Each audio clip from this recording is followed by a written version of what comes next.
Semana passada vimos como o homem se desviou novamente da ordem simples que Deus tinha dado. E quando, ao fim do dilúvio, Deus dá a Noé e aos seus filhos a orientação e diz: espalhai-vos pela terra. Com o episódio de Babel, o homem se concentra e deseja construir uma grande torre, entre outras coisas, para não ser espalhado pela terra. Deus age de forma sobrenatural, distribui línguas diferentes entre as pessoas, deixam de se entender e acabam por ser espalhados. E nós vimos na semana passada isto e vimos como eles foram realmente espalhados. Vão-se contar 10 gerações, desde Sem, filho de Noé, até a geração que nós vamos começar a estudar hoje. E eu convido os irmãos a abrirem as Bíblias em Gênesis, no capítulo 11, para nós vermos então, e temos que ler a partir do 11, do versículo 27, para apanharmos todo o sentido do que vai acontecer. Vamos ler o capítulo 11, a partir do verso 27, e o capítulo 12, os primeiros versículos, aquilo que conhecemos como o chamado de Abrão. E diz assim, Gênesis 11, 27, estas são as gerações de Tera. Tera gerou a Abrão, a Naor e a Arã, e Arã gerou a Ló. E morreu Arã, estando seu pai, Tera ainda vivo, na terra do seu nascimento, em Ur dos Caldeus. E tomaram Abrão e Naor mulheres para si, o nome da mulher de Abrão era Sarai, e o nome da mulher de Naor era Milca, filha de Arã, pai de Milca e pai de Iscá. E Sarai foi estéril, e não tinha filhos. E tomou Tera a Abrão seu filho, e a Ló, filho de Arã, filho do seu filho, e a Sarai sua nora, mulher do seu filho Abrão, e saiu com eles de Ur dos Caldeus para ir à terra de Canaã, e vieram até Arã e habitaram ali. E foram os dias de Tera 205 anos, e morreu Tera em Arã.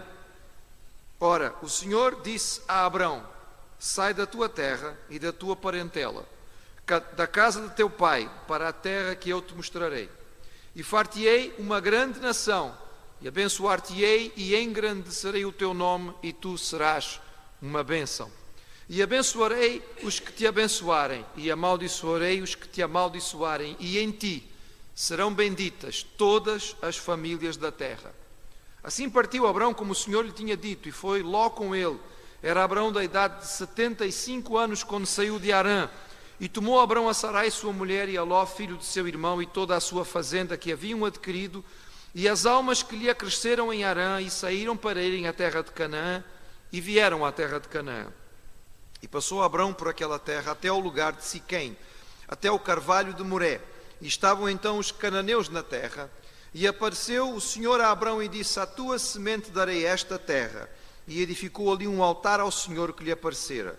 E moveu-se dali para a montanha à banda do oriente de Betel, e armou a sua tenda, tendo Betel ao ocidente e Ai ao oriente, e edificou ali um altar ao Senhor, e invocou o nome do Senhor. Depois caminhou Abrão dali, seguindo ainda para a banda do sul.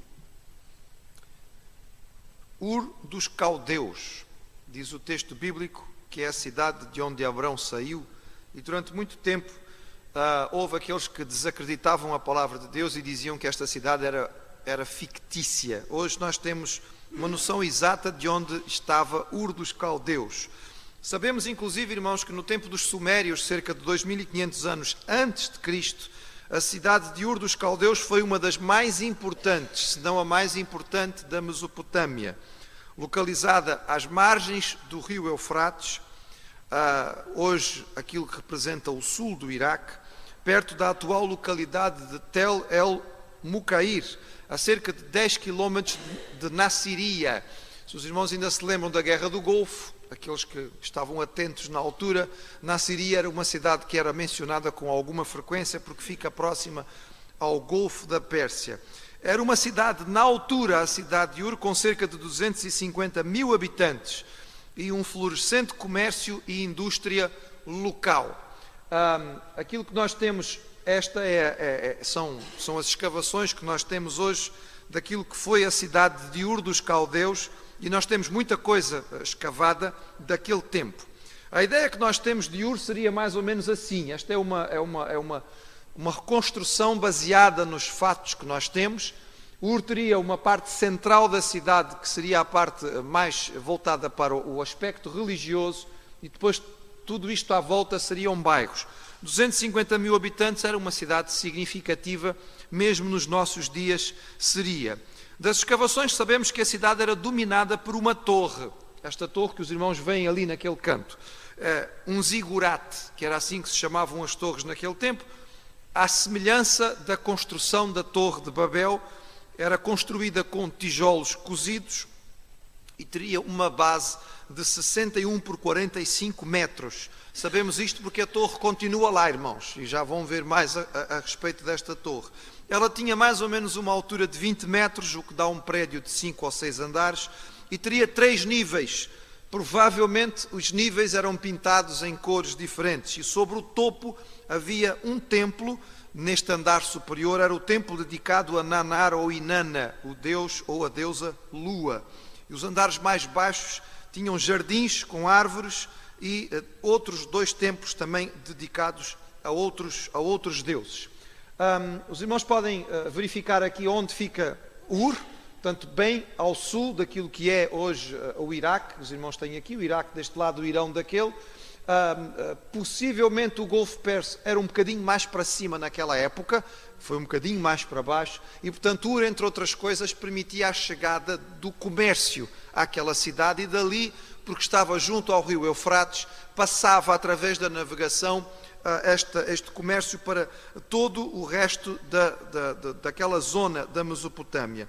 A cidade que foi escavada nesta região mostra que Ur tinha bairros bem definidos, bairros onde havia diferenças sociais, portanto havia bairros mais pobres e havia bairros mais ricos, bairros em que as casas eram pequeninas e muito apertadas, e bairros em que as casas eram maiores, com quintais, com jardins e com um espaço maior.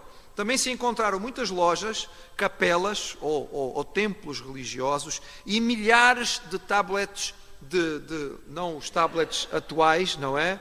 O irmão Zé agora ficou entusiasmado. Já havia tablets em Ur. Qual seria o modelo que Abrão usava? Bem, irmãos, não era bem estes. Eram feitos de barro cozido, mas era assim que se tomava nota das informações. Há milhares destas coisinhas que foram encontradas, com contratos, poesias, hinos, liturgias e vários outros tipos de documentos. Na cidade de Ur, esta é a torre que nós encontramos até hoje, é o que sobrou, por isso é que sabemos exatamente o tamanho que ela teria. Esta torre, este zigurate central, não é? Que era o que chamava a atenção, a primeira coisa que se via quando chegava a Ur era significativo. Os irmãos podem ver que são soldados americanos na época da Guerra do Golfo a subir, portanto está lá até hoje a torre para nós podermos conhecer. Podemos ter uma ideia então dos 3 níveis que ela teria. Eu digo isto, irmãos, para que possam ter a noção. Abraão viveu nesta realidade, ele conheceu isto e provavelmente adorou neste zigurate muitas vezes, porque o texto bíblico é claro a respeito da experiência de Abraão antes de conhecer a Deus e de ser chamado por ele. Lá no topo então ficava o templo central, que era o templo de adoração ao Deus Lua. A imagem seguinte tem uma outra perspectiva. Nós ouvimos falar sobre os jardins suspensos da Babilônia. A ideia é mais ou menos esta. A cada patamar havia espaço suficiente para ter jardins, e estes jardins eram locais especiais também de adoração. Esta é uma imagem representativa do Deus Lua, tem lá o símbolo, e que foi retirada desta região. Quando se fizeram escavações no cemitério da cidade de Ur, encontrou-se campas reais, portanto de monarcas da cidade, entre elas a campa do rei estes nomes são complicados, irmãos, Mescalanchar e a sua rainha. Eles foram enterrados com 86 escravos, ou seja, escravos que foram sacrificados para serem enterrados com eles e mandados para o outro mundo, e havia muita coisa guardada nesta campa, objetos de ouro, de prata, de pedra preciosa, enfeites em madeira, em marfim e em lápis lazuli. A próxima imagem mostra aos irmãos, isto é o cemitério, é a zona do cemitério na cidade de Ur dos Caldeus, e as imagens seguintes nos mostram algumas das coisas que foram encontradas no cemitério Portanto, os irmãos podem ver que eram coisas de bastante valor. No tempo de Abrão, cerca de 2300 anos antes de Cristo, esta cidade ainda era uma cidade de muita importância. Era uma metrópole cheia de vida que oferecia o conforto possível na época. É provável que Abraão morasse em um dos bairros mais ricos, porque nós sabemos que ele era um homem que tinha posses e a sua família era uma família com dinheiro, e sabemos que eles eram pagãos, provavelmente adoradores de Inanna e Ningal, que eram os deuses principais da cidade de Ur. Sabemos isso porque, irmãos, se o irmão quiser segurar aí o texto de Gênesis, lá em Josué, no capítulo 24, nós ouvimos o próprio Josué dando-nos esta informação. Se o irmão não quiser abrir, eu vou ler. Em Josué 24, verso 2, Josué 24, 2, Josué diz o seguinte a respeito dos antepassados. E diz assim: assim diz o Senhor Deus de Israel, de além do rio, antigamente habitaram vossos pais, Tera, pai de Abrão e pai de Naor, e serviram a outros deuses. Sabemos então que Abrão foi criado nesta cidade, debaixo da influência deste paganismo, e que provavelmente no seu início ele era adorador destes deuses. O texto nos fala que ele era filho de Tera, que eles habitavam em Ur. O nome de Abrão é apresentado como o primeiro nome dos filhos de Tera, mas muito provavelmente ele não era o filho mais velho. Se nós fizermos as contas sobre os anos que Abrão tem quando sai, com quantos anos o pai dele vai morrer em Harã, chegamos à conclusão que ele não seria o filho mais velho, possivelmente o segundo filho, e Harã seria o filho mais velho. Ele é mencionado em primeiro lugar porque era o filho mais importante para a história, porque isto é a descrição da história de Israel e é o início da história de Israel. Por isso Abraão aparece em primeiro lugar. E nós vemos que o que acontece aqui, irmãos, é que inicialmente nós temos a viagem de Tera, ainda pai de Abraão, com a sua família até a cidade de Harã, que ficava no norte. São cerca de 800 quilómetros a viajar para o norte ao longo do rio Eufrates, a mais ou menos 400 quilómetros de Damasco. A cidade de Harã era uma cidade que estava sob a influência de Ur e, portanto, havia comércio significativo entre as duas cidades. Porquê é que Tera foi para Harã? É uma pergunta legítima.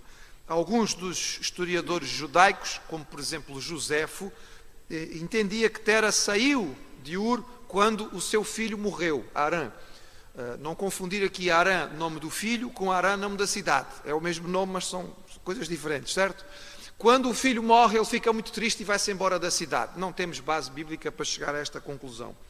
Há quem diga que tem a ver com a indignação de Abrão diante da idolatria da cidade, que ele já estava indignado com todo aquele paganismo. Não é muito fácil chegarmos lá, irmãos, por simples. A cidade de Harã era tão pagã quanto a cidade de Ur, portanto não havia grande vantagem em Abrão se mudar. Há quem acredite que era apenas uma questão económica e eles se mudaram porque estavam a fazer negócio.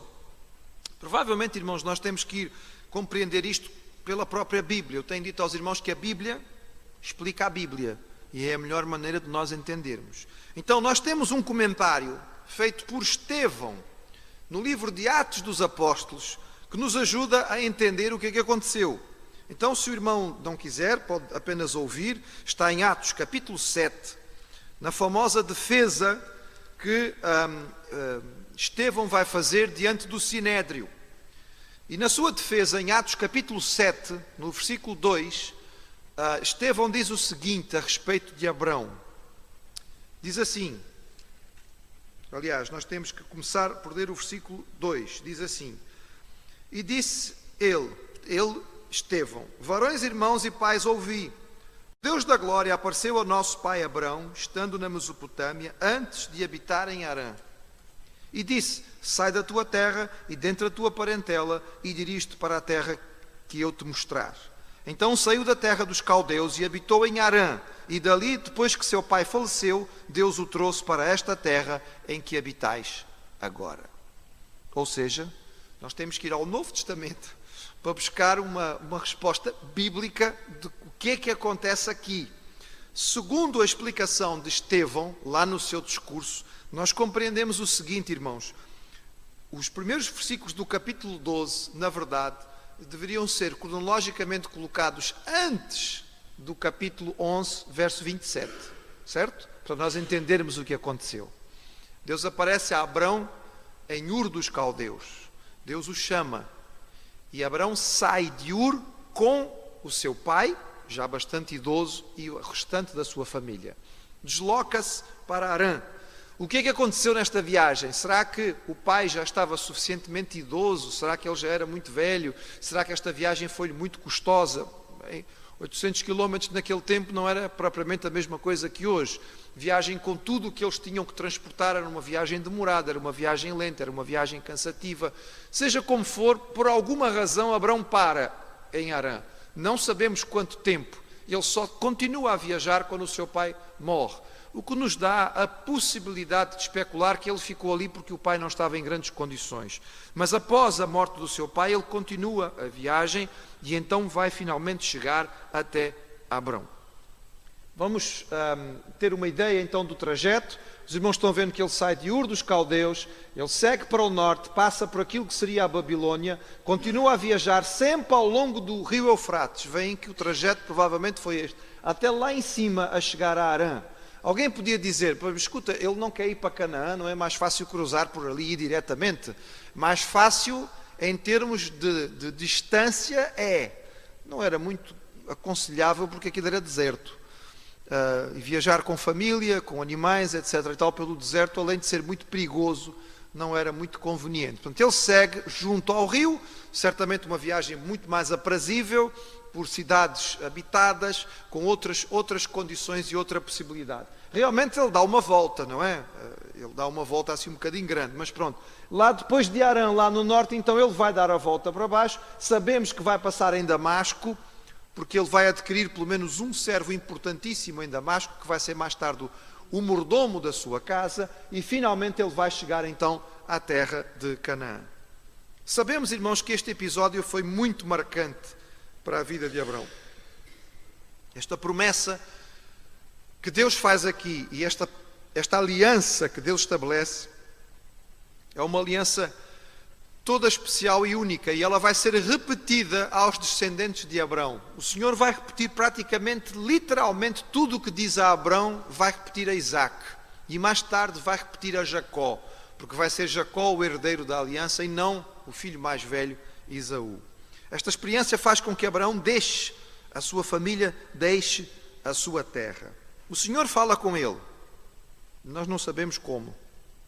O texto não nos diz. Ele ouviu a voz de Deus de forma audível. Ele teve um sonho no qual ele compreendeu que Deus falava com ele. Teve alguma visão enquanto ainda estava acordado. Nós não sabemos isto. Apenas temos a certeza de que Deus falou com Abraão e que Abraão teve a certeza de que Deus falava com ele. É interessante, irmãos, que Deus fala com ele, mas Deus não se apresenta. Deus não se define. Temos que entender que no tempo de Abraão, na existência de mitologias e de muitos deuses, os deuses se identificavam por nomes e por raio de ação, ou pelo menos por povo. Então era o Deus X, que era Deus de não sei quê e pertencia ao povo tal. Por exemplo, nós temos Baal, que era Deus dos trovões e das tempestades, e era Deus dos fenícios. Pronto, já entendemos, sabemos o que é que se passa aqui.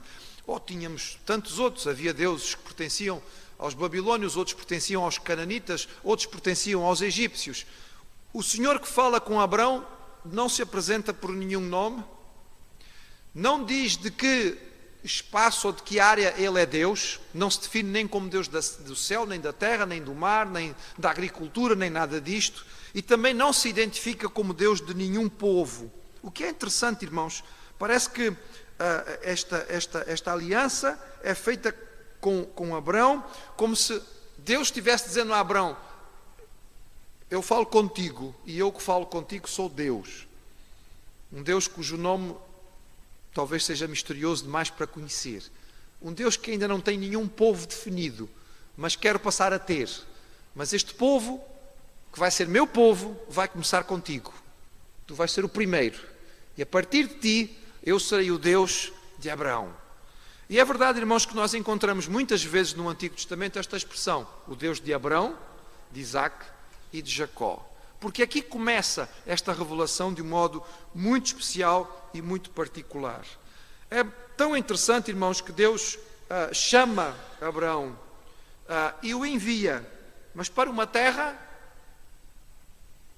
desconhecida. E aqui começa o ato de fé de Abraão.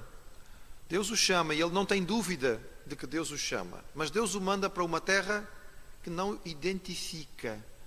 Já perguntamos isto aos irmãos e certamente seria estranho se fôssemos, por exemplo, ali à estação de Santa Apolónia ou se fôssemos à rodoviária nacional, chegássemos ali a alguém que se apresentasse com uma mala, não é? E nós identificássemos essa pessoa, chegássemos perto. Então, amigo, para onde é que vai? Olha, não sei. Eu vou viajar, mas para onde é que eu vou, não sei. Então você não sabe para onde é que vai, vem de mala na mão e tudo mais, e deixou a sua casa e vem com todas as suas coisas e não sabe para onde vai. Certamente nós iríamos aconselhar que ele fosse visitar um psicólogo ou um psiquiatra. Ninguém começa uma viagem sem saber para onde é que vai. Abraão começou. Já imaginaram o distúrbio que foi este homem poderoso, com toda a sua riqueza, porque era um homem com bastante riqueza, sair do conforto da sua cidade e quando os seus amigos vieram ter com ele, perguntaram: para onde é que tu vais? Não sei. Mas como não sabes? Não, Deus mandou-me. Mas qual Deus? Inanna falou contigo? Não, não foi Inanna. Ningal, também não foi Ningal. Qual foi o Deus? Não sei. Foi um Deus, falou comigo. Mas qual Deus? Não sei o nome. Deus de quem? Deus de onde? Também não sei. Ele só disse para eu sair. E disse para ir para onde? Ele disse que ia mostrar-me no caminho. Nós certamente acharíamos, no mínimo, estranho, não é, irmãos? Daí que fica importante nós percebemos a convicção que Abraão teve de que Deus realmente falou com ele. Não foi algo pequeno, mas ele tinha plena certeza do que estava a acontecer. Esta é a segunda aliança que temos no Antigo Testamento, sendo a primeira a aliança feita com Noé.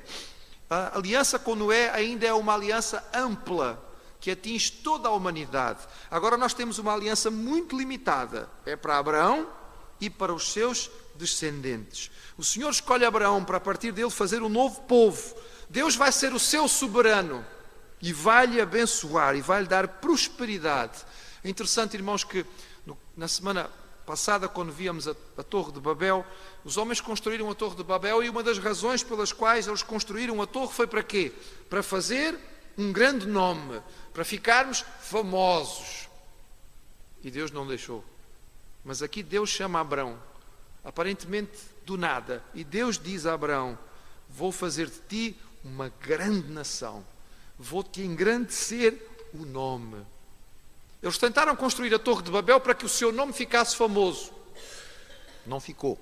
E Deus chama Abraão e diz: eu vou fazer o teu nome ficar grande. E eu vou fazer de ti uma grande nação. E Deus escolhe um homem cuja esposa é estéril. Irmãos, o nosso Deus tem formas muito diferentes de agir. E se algumas pessoas dizem que Deus tem um sentido de humor muito especial, temos que concordar, irmãos. É no mínimo interessante Deus ir buscar um homem já com 75 anos, cuja esposa é estéril, e dizer a ele: sai da tua casa, sai da tua terra, sai da tua parentela. Os irmãos já perceberam que Deus diz 3 vezes, já falamos sobre isso aqui, isto tem a ver com o superlativo na língua hebraica: sai, sai, sai, sai, deixa. Esta terra que tu pensas que é tua não é, no fundo ela é dos teus pais, ela não é mais tua. Vais ter uma terra tua, aonde? Eu vou-te mostrar.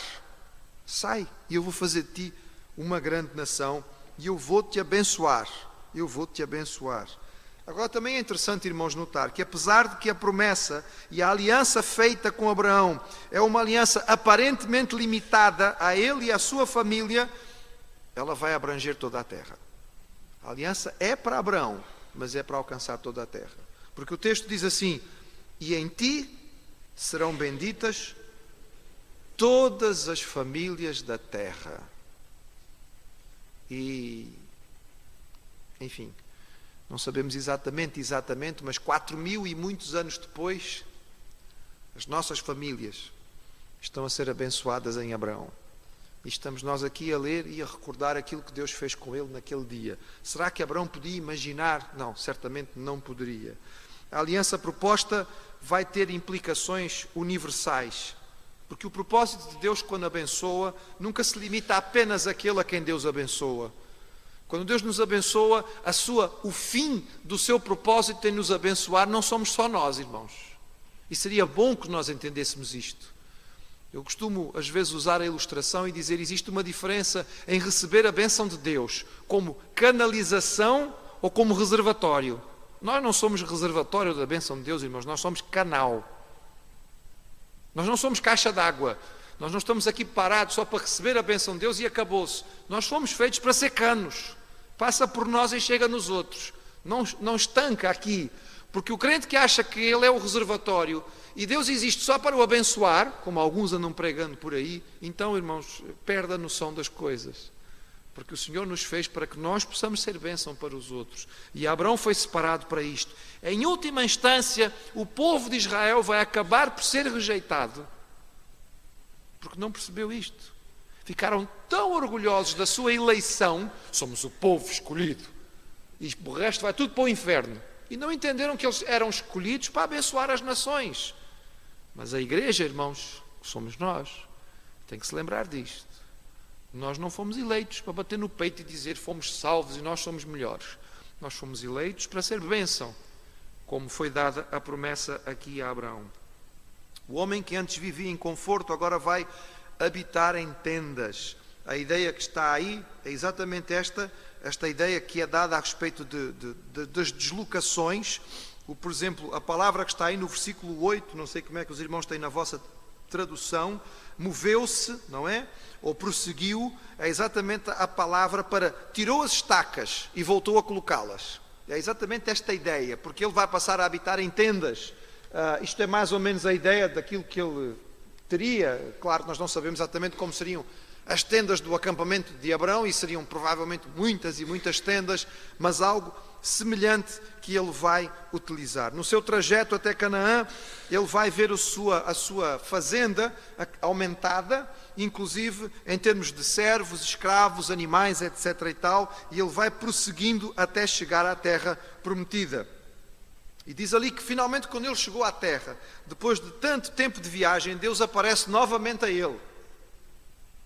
Ele não soube qual era a terra para onde ele devia ir até Deus aparecer. Ele vai viajando, até que finalmente ele chega a Canaã, e quando ele chega a Canaã, Deus vem ter com ele e diz: é aqui. Olha bem, porque esta é a terra que eu vou te dar. E queria só lembrar aos irmãos uma coisa. Quando Abraão morrer, muitas quartas-feiras para a frente, daqui muitas luas, quando Abraão morrer, irmãos, ele ainda não vai ter nada da terra. O único pedacinho de terra que ele vai ter vai ser o espaço onde ele enterrou a sua esposa, que ele vai comprar a peso de ouro. Nada mais é dele ainda, pertence aos cananitas. Mas a promessa de Deus continuava de pé. Ele não chegou a vê-la 100%, mas Deus diz: esta é a terra que eu te dou, é aqui que tu vais ficar. E o Senhor apareceu a ele e ele edificou um altar. E nós vamos ver aqui Abraão como o edificador de altares. Ele edifica o primeiro altar quando o Senhor lhe aparece, não é? Aí junto aos carvalhos de Moré, uma zona onde ele vai várias vezes ficar junto a Siquém, e depois ele vai mais para o sul e torna a edificar novamente outro altar ao Senhor, e aonde ele ia, ele edificava altares para ali poder falar com o seu Deus e poder adorá-lo. Esta última paragem, a terra não era muito propícia, mais ou menos a imagem que temos hoje é esta, que era próxima do deserto do Negueb. Talvez o deserto do Negueb naquele tempo não fosse tão seco quanto agora, mas seja como for, não era uma terra assim muito fácil de se habitar, mas era por ali que Deus o tinha colocado e era ali que ele estava.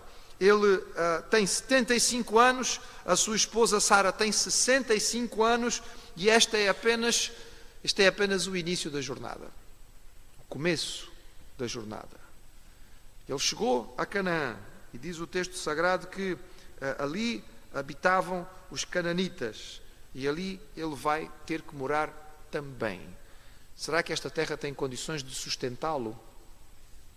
Será que esta terra tem condições de alimentar a sua família e todos os seus rebanhos. E quando os rebanhos não são alimentados, o que é que a gente faz? Para a semana, se Deus quiser, veremos o que é que se faz quando não temos comida para todos os nossos rebanhos. Vamos guardar, irmãos, aqui este aspecto extraordinário da fé deste homem. Deus o chama e diz: sai, e vai. E por vezes o Senhor também nos desafia, e nem sempre Ele nos mostra o trajeto todo ou o caminho final. Eu digo aos irmãos que muito daquilo que o Senhor já me levou a fazer na minha vida, se Ele tivesse-me mostrado o que ia acontecer, irmãos, eu acho que eu tinha ficado em casa. Quando saímos para o trabalho missionário em África, se o Senhor tivesse mostrado o que nós íamos passar na Guiné, irmãos, eu provavelmente não tinha ido, não é? Mas a Bíblia é muito clara a respeito do nosso Deus. Ele é um Deus que nos guia dia a dia. Jesus ensinou e disse: o pão nosso de cada dia nos dá hoje. E o Salmo 119 diz que a Bíblia é lâmpada para os pés. Não é lá na frente não, irmãos, é aqui nos pés. É aqui. Se tiver que andar com uma lanterna de verdade, num lugar realmente escuro, porque a gente às vezes esquece que nós não sabemos o que é escuridão, irmãos. Aqui mesmo quando fica tudo escuro lá em casa, tem tanta luz que vem da rua, não é? Mas quando não há luz nenhuma e estamos a andar no meio da rua ou no meio do caminho e não há mesmo luz nenhuma, a lâmpada tem que ir no pé, meu irmão. Não dá para pôr lá na frente, é aqui. Porque senão eu caio num buraco ou então piso em cima de uma cobra. É para isso que é lâmpada para os meus pés, passo a passo. E foi o que aconteceu com Abraão. Passo a passo ele foi experimentando. Mas é uma jornada complicada, irmãos. É uma jornada complicada. Havia um grande desafio, porque havia uma grande promessa. E esta promessa estava ligada à salvação de Deus, que tinha sido dada lá no jardim. E foi dita: vou levantar alguém que vai esmagar a cabeça da serpente. E será que a serpente vai ficar parada? Não vai fazer nada para tentar destruir esta perspectiva? Semana que vem nós vamos ver que a serpente trabalha de muitas maneiras.